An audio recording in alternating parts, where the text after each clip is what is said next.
Vlogcast with your host, Pablo Gunner, and I am here to talk nerdy to you. I am not going to be covering too much this week as I have not had much time to play games or read, so I'm just going to be covering stuff that I've been watching. So I'm going to be covering Agents of S.H.I.E.L.D., Arrow, The Flash, and DC's Legends of Tomorrow. So I'll go ahead and jump into Arrow first, I guess, which the most recent episode, I believe it was 18, is what I'll be covering, was pretty crazy. It was really good, and it was crazy because, you know, something bad really happens, but I knew it was going to happen just because the way that it was being handled. It was like this character was like, oh, I'm going to retire, I'm going to take this job, and I'm not going to do it anymore, so this is my last one with you guys. And so I was like, oh no, they're going to do it. And I was like, okay. And then it happened. And it wasn't even the act of it happening that made me really, really sad. Because that character, I'm like, she's alright. I preferred the other person that was doing her job before. It was more the reaction of the characters was like really brought me. I was like, no, don't cry, please. Ah. You know, this season 4, I believe, it's been pretty solid. There's been some ups and downs, but mostly ups, I would say. And I'm hoping to see it just continue to go on up from here and what they do with it. So I'm definitely, you know, watching it week by week right now. Speaking of watching week by week, The Flash. So I want to talk about the Zoom reveal. And I was definitely surprised by the Zoom reveal, but I was mostly disappointed because the actor who voices Zoom, I thought he was going to be Zoom when he took off the mask, so that was disappointing to me that it wasn't. It was also disappointing to me because I felt like they could have gone that way and made it that the guy who is Zoom is actually like an evil Wally West. Now, mind you, he would be a different actor, you know, the same guy that voices Zoom, and I just thought that would be really, really cool. But they didn't go that way. Instead, they went with Jay Garrick being that guy, and I was like, that's definitely a surprise, but it was also a disappointment because it was like, well, so Jay Garrick is not a real hero, or he's both? So I think somehow he's both, which is really, really crazy to me.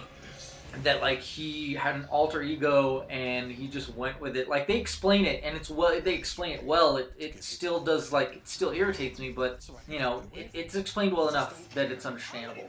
The other thing is, like, I love what they're doing with Cisco, him with his powers and stuff, and his Earth to him was great, and the same thing with Killer Frost. That was really awesome. So this season's really top notch. The other one is the Man in the Iron Mask. Now, I have no idea who it is, but I think that it is that Earth's Wally West. I don't know why I think that. I just assume that because they've covered most. I mean, they have Jesse Quick, which is really cool.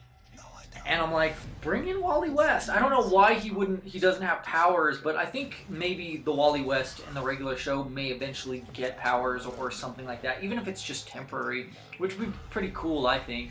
That's my theories on that. I can't wait to see more because that show is so good. It's, to me, since season 1, it has been a must-see. And then rolling into DC's Legends of Tomorrow, as I've said in the past, I really dig it because I love time travel. The ensemble cast is really interesting, really good. I've liked the way that it has gone through, you know, how things, you're like, some stuff surprises, some stuff you're like, I think it's this person, you know, especially with like the Chrono stuff. I was like, I had no idea at first, but after a while I was like, I bet it's that guy, I've really liked Snart too, even though like he talks funny, you know, and same thing with the guy that's the fire dude. I don't even remember his name. I've liked him more, even though he does that like gruff voice. So this one, the recent one though that I've seen, Rip Hunter like shows when he's young, because everybody knows, you know, like everybody knows about Rip Hunter. I mean, Rip Hunter knows about everybody, but they don't know much about him, and so you get more about him, especially him being young. So it was really cool to see that, and I really enjoyed that. That was fantastic. It was cool to see that like he was a little shit as a kid too, you know, just like, well, pretty much kind of all of them, I guess. And that's the other thing too, is that they're all kind of screw ups, so they all kind of belong together. You know, I mean, in different ways, mind you, but they are And so that show's going really good, and I can't wait to see, you know, the ending of that. I wonder if it's going to be a one and done season, because it seems like it could be, or if there's like, hey, they're going to have Vandal Savage and there's going to be another threat after that, or like is Vandal Savage not going to be dealt with within the season? We'll see. I personally think they should handle Vandal Savage in this season, because it's like, you guys have been doing it for so long, it's time to move on to another villain, even though the guy that plays him is really good. And I've come to like all the characters for different reasons. And then, you know, Agents of S.H.I.E.L.D. Now, Agents of S.H.I.E.L.D. is a weird show because that is one that definitely has a lot of ups and downs where, like, it can be really slow, it can be really boring at times. I think that's a show that really deserves and should be his best watch being binged. Like, I won't binge all the way through, but I binge like a few episodes at a time, and it works really well because they have arcs within like a few episodes, and that works really great. Now, I'm sure some of you, maybe most of you, I don't know, have heard the news that they're not going to do the Inhumans movie, which that's temporary, I think. We'll see how long that lasts. The way I see it is, it's not a big deal because they've been doing Inhumans on Agents of S.H.I.E.L.D.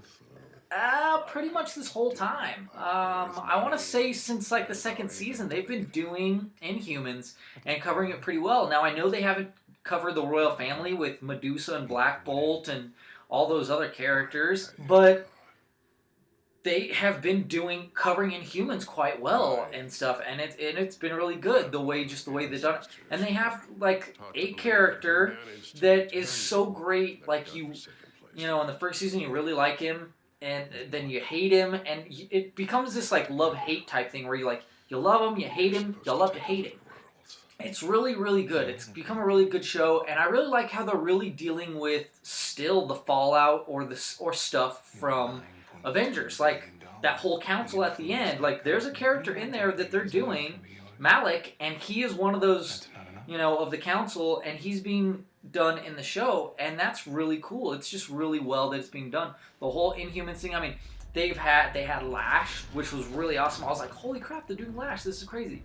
Secret Warriors, which, yes, Secret Warriors is not anything like the comics, but nonetheless, in name and just, you know, that they have these people, these Inhumans that come together, that's really cool. It's been really good, and it's really crazy right now, especially like with Quake, which is really so cool that they have Quake, Daisy Johnson, and I love that they brought her into the show, and she's a great character. I'm just so afraid right now because, like, she's in such a predicament that it's like, are they gonna have to kill her off? I don't know, because she has this thing, and it seems like that might be the only way, but you never know, because they do have two awesome scientists that are on the job all times. So these are all shows that are worth, you know, definitely at the least worth checking out. You know, I'm not going to give a full grade on each season because they're not over yet. That's my stance on that, but please tell me what you think of the video, of the shows, or any comics that are related that you've read or that you're into or you're interested in. Any questions, you know, feel free to ask. And remember, like, comment, subscribe, and if you do, I will give you a free digital comic. This week I have Star Wars, Obi-Wan and Anakin, number 4.